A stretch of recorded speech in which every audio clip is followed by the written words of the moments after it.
ተውንጅ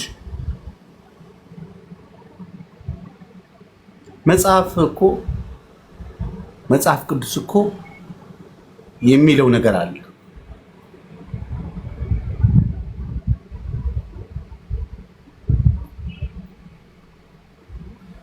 እናንተ ሸክማችሁ የከበዳችሁ በጭንቀት በሐሳብ የናወዛችሁ የደከማችሁ ድካም ውስጥ ያላችሁ ኑሮ ስልችት ያላችሁ ተስፋ ልትቆርጡ ጫፍ ላይ ደረሳችሁ ነገሮቻችሁን ለሰው ተውና ለኔ ንገሩኝ፣ ለኔ ስጡኝ። እኔ ችግራችሁንም መከራችሁንም ሐዘናችሁን እኔ ልቀበላችሁ። ለነገ ክፋቱ ይበቃዋል። ዛሬ ኑሩ። ዛሬን ደስታችሁን አትጡ። ዛሬ ሰላማችሁን አትጡ ነው የሚለው። ብትወዱ ብታከብሩት ብታመሰግኑት ብታከብሩት ያከበራችሁት ያከብራችኋል። እሱ ማን ነው? አምላክ። ያመሰገናችሁት በጥፉ ይጨምርላችኋል። የጠየቁትን የማይነሳ የነገሩትን የማይረሳ አምላክ ከናንተ ጋር ነው። ከናንተ ጋር ነገርኳችሁ። ከዚህ ከ6 ወር በኋላ ብዙ አማራሪዎች፣ ብዙ አልቃሻዎች፣ ብዙ ተስፋ የቆረጡ እኔ ራሴን ላጠፋ ነው በቃ ብላም ብለው ቲክቶክ ላይ የሚመጡ ሰዎች ይበዛሉ። ሳሚ ያኔ ምን አለ ትላላችሁ? አይውላችሁ ሁሉም ላይ ነው ያለው። ሁሉም እናንተስ አራጋቢ አሽቃባጭ። እኔ አሁን 207 ሰው ድሮ ስለሚያውቁኝ እሱ ነው እያዩኝ ያሉት። ሌላ ቦታ ስለ ሰው አጀንዳ ለመስማት ስለማይመለከታችሁ ታሪክ ለመስማት ግን ምን ያህሎቻችሁ እዛ እንዳላችሁ ያውቃሉ። ምን አገባኝ? ነገ ጤፍ ዘርቶስ እንዲያጨድ የለ በዘራሻት ልክ ታጭያታለሽ። ምንም ጥያቄ ነው። ምንም ጥያቄ ነው። አንዱ አሉ ወፍጮ ቤት ውስጥ ወፍጮ ያስፈጨች እያለ ወርቅ ቀለበት ወድቆ አገኘች። ወርቅ ቀለበት አነሳችውና ምን ያህል ይሆን ክብደቱ ምን ያህል ይሆን ብላ አለማወቋ ስለ ወርቅ ምንም ታውቀው ነገር የለም። የወፍጮ ሚዛን አለ አይደል? ወፍጮ ቤት ውስጥ ሚዛኑ ላይ ቁጭ አድርገችው ብታየው ብታፈጥ ምንም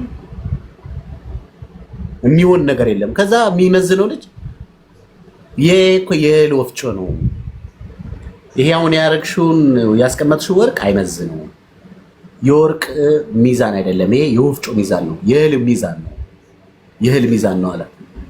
እናንተ የሚመዝኗችሁ ያልሆነ ቦታ ላይ ነው እየመዘኗችሁ ያለው፣ ያልሆነ ቦታ ላይ ያስቀመጧችሁ። ከዛ ቦታ ተነሱና ቦታችሁን ዋጋችሁ ከሚመጥናችሁ እናንተ ዋጋ ከሚያውቋችሁ ሰዎች ተቀላቀሉ። ነግሬያችኋለሁ። ዋጋችሁን ከሚያውቁ ክብራችሁን ከሚያውቁ ሰዎች ተጠጉ።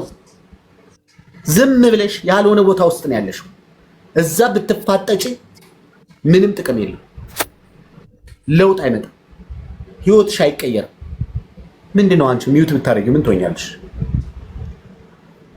ህይወታችሁ ሊቀየር የሚችለው በማጉረምረም፣ በማልቀስ፣ በመከፋት፣ በማዘን ነገሮችን በሙሉ ቀስ በቀስ ጭነሽ በኋላ አንገትሽን እዚህ ጋር አስረሽ ወገብሽን አስረሽ እኔ እኮ ሰው በታች ቀረው ከሰው በኋላ ቀረው እኔ እኮ ይህ እግዚአብሔር እኔን አታውቀኝም እንዴ ያንተ ፍጡር አይደለሁም እንዴ ምን ያድርግ እሱ? እድሉን ሰጠሽ፣ ጊዜውን ሰጠሽ፣ ሰዓቱን ሰጠሽ፣ ጉልበቱን ሰጠሽ፣ ኃይሉን ሰጠሽ፣ ጤናውን ሰጠሽ። ካልተጠቀምሽበት ከየት ይምጣ ታዲያ? ምን ያድርግሽ? ቆይ እሱ እየወረደ አይ በዚህኛው አስተካክል በዚህኛው ጭንቅላት የሰጠሽ ለምንድን ነው? እንድታስቢበት እኮ ነው እንጂ እንድትደንዥበት አይደለም፣ እንድትደነዝዥበት ወይም ደግሞ የማንምን አሽቃባጭ እንድትሆኝበት አይደለም። ውድ የሆነ ጭንቅላት ነው ያለሽ፣ ተጠቀሚበት።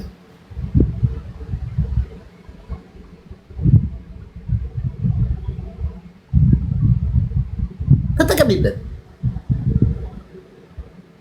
ቢያንስ እንኳን ፀጉርሽን የምትከባከቢውን ያህል ጭንቅላትሽን ተንከባከቢው፣ ተጠቀሚበት። ጭንቅላትሽ እየተበላሽ ነው። ምክንያቱም ጭንቅላትሽ ላይ ነው ስራ እየሰሩ ያሉ።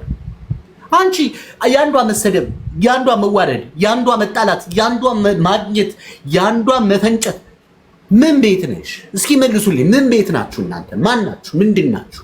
ለምንድን ነው እንደዛ የምታደርጉት? ምንድን ነው የምትጠቀሙት?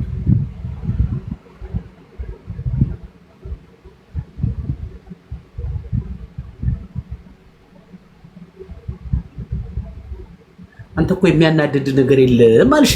ለምን ያናድደኝ? እንደ ዜጋ፣ እንደ ወገን፣ እንደ ሀገር ኪሳራ ውስጥ እየገባን ነው። የብዙ ሰዎች ውድቀት እኔ እኮ ሰማዋለሁ በየቀኑ ሀዘናቸውንም፣ ለቅሷቸውንም፣ ስቃያቸውንም። እኔ ጋር እኮ እናንተ ያለውን ሎድ አታውቁት። ለዚህ ሁሉ ሰው ምን ልመልስ? ምን አቅም አለኝ? ከመሆኑ በፊት እየተናገረን ከሆነ በኋላ መጥተው እንዲሆንኩ የሚሉ ሰዎች እኮ እኔ ጋር ታውቃላችሁ። ሁሉንም ይዤ ሚዲያ ላይ አልመጣም። ሁሉንም ይዤ ሚዲያ ላይ አልመጣም።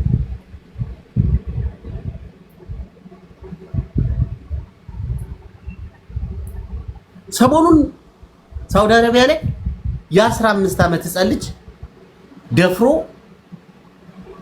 ከዛስ ከደፍራት በኋላ የሆነ ስራ ወስዶ አስገባት።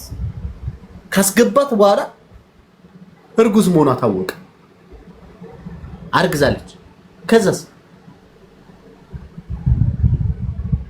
እነሱ ምን አደረጉ? ዲፖርት አደረጓት ወደ ሀገሯ። አስመጥቶ ደፍሯት መጀመሪያ ቤተሰቦቿ ሁሉ ያውሉ ገንዘብ ከፍለው ብዙ ነገራቸውን ሽጠው ከፍለው መታ። ከዛ ደፍሯት፣ ከዛ ደግሞ ስራ ቦታ አስገብቷት፣ ስራ ቦታ ደግሞ ማርገዟን ሲያውቁ ከዛስ ዲፖርት አደረጓት።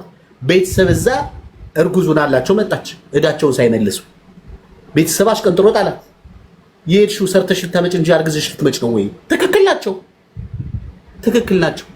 ከመሆኑ በፊት ነው አሁን እኔ እየጮኩ ያለው። ከሆነ በኋላ ምን ጥቅም አለ? ከሞትሽ በኋላ ሞትሽ እኮ ነው። ከተጎዳሽ በኋላ ተጎዳሽ እኮ ነው። በነገራችን ላይ እንደናንተ ደፋርና ጠንካራ መሆን የሚችል አይል የለም። ጠንካራውን ቆይ ያላችሁበት ቦታ ማን ይነቀንቃችኋል? ፓርቲቱ ድህነት የሚባል የለም። በቃውን ያላችሁበት ሌብል ተገዝታችሁ አይደለም፣ ገዝታችሁ አይደለም የምትኖሩት፣ ተገዝታችሁ አይደለም የምትኖሩት። ተገዝታችሁ እየኖራችሁ ከዚህ በላይ የሚያስፈራ ነገር ያለ ምን አለ? ጠንክረሽ ለመውጣት ነው እንጂ ከዛ ቦታ መውጣት ያለብሽ። ምንድነው የሚያስፈራሽ? ምንድነው የሚያስጨንቅሽ? ምንድነው የሚያስለቅስሽ? ለምን ከዛ ቦታ ላይ ለመውጣት አጠነክሩ?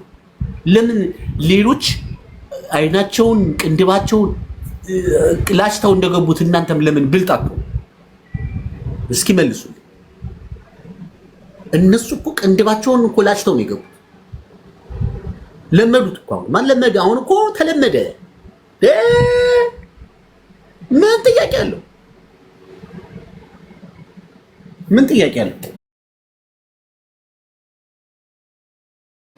የሆነ ስራ ጀመረ፣ አልቻለም። ከዛስ ስራ አልቻለ፣ ካምፓኒው አስወጣው።